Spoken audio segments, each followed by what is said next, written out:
Hi, this is Dean O'Dell with 7 Gables Real Estate and the O'Dell Group. Today is March 10th. It's time for a new Tustin Talks. The data is in.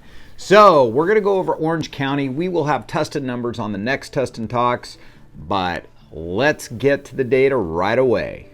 Okay, looking at this first chart, this shows what a normal pattern is for homes coming on the market. I get people that ask me all the time, when's the best time to put my house on the market? Well, quite honestly, the best time to put your house on the market is when the demand's the highest and the inventory is the lowest, right? So if you look at the flow of homes, and the last time we had a normal flow of homes was prior to what we went through in 2020, and we all know what that was, which I can't say on camera because they won't distribute our video.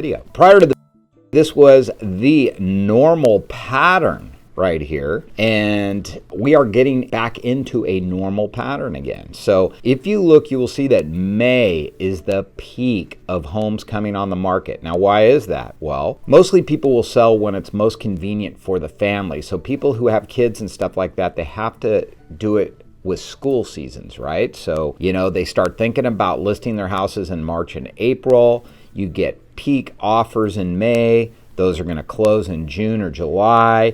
And that's the normal pattern, right? So people can move during the summer. But what happens a lot of times is people wait too long to put their house on the market. They don't start putting it on until June or July. And then families are getting back into schools. And then we have too much inventory for the amount of demand. Although in this market, I don't think we'll have too much inventory for the amount of demand. But again, best to have your house on the market when demand is the highest and competition or supply is the lowest. So take a look at this chart and you'll see how the months rank. So looking at this new inventory chart, you will see that the 3-year average prior to was 5,119 homes. Last year, we had, somewhere probably around 2,200 homes, 2,300 homes. So you can see we're even down last year because now we're at 1,406. But as compared to the 3-year average, we have 3,713 less homes than the 3-year average prior to the. That is the lowest level in 19 years for this time of the year. Moving on to demand, let's look at that 3-year average again. 2,422 homes usually in escrow this time of year. Right now we have 2,195 homes. So that is below the average, but we talked about how far below average we are on inventory. So there's just not enough out there to sell for the demand that's out there. Last year we had 2,958 homes in escrow for this time of year, but we had more inventory to choose from. So this is the lowest demand level since 2008, and it's not because people don't want homes, it's because the homes aren't available to them. So remember, demand normally peaks in April or May, so now is the time to get your house on the market. So now looking at expected marketing time, with the demand increasing faster than the supply of new homes, it just continues to drop the expected marketing time. So right now we're down to 19 days, which is another new historical low since tracking began 19 years ago. So that is pretty amazing.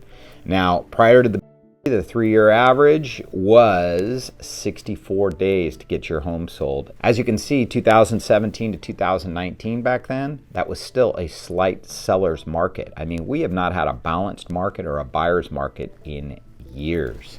Also, last year in February, that was the first time that demand exceeded the amount of supply coming on the market, and it has not stopped ever since. It just keeps chipping away at existing inventory. So we need to get some new homes on the market. Looking at the expected marketing time by price range, you can see that all the way up to $2 million, it's under 20 days. From 2 to 4 million, 35 days. From 4 to 8 million, 48 days.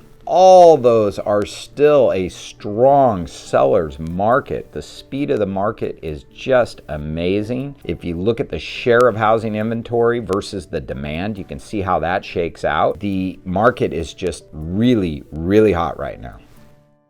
Okay, so if you're a fan of Tustin Talks, then you might feel like you keep hearing the same information over and over, and it just keeps going towards the seller, just inching along towards the seller a little bit more and a little bit more. So what's changed since my last one? I told you the last one, I had people say, geez, Dean, you were a little negative last time. And I said, I wasn't negative. I just said that things might be changing a little bit. The conversations I'm hearing out there are a little bit different than they've been in the past.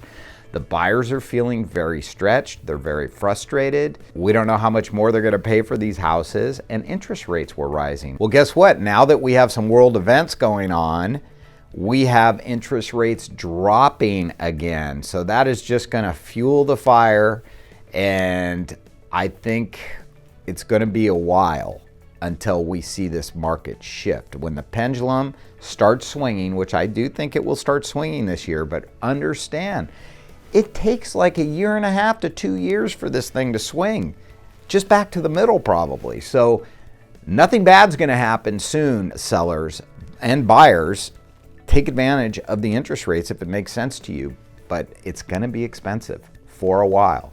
Okay, so that's it for this week's Tustin Talks.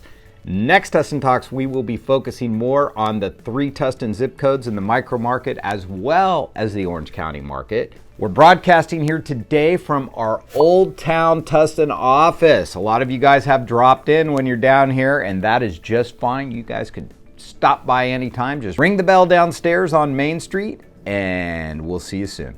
Bye-bye.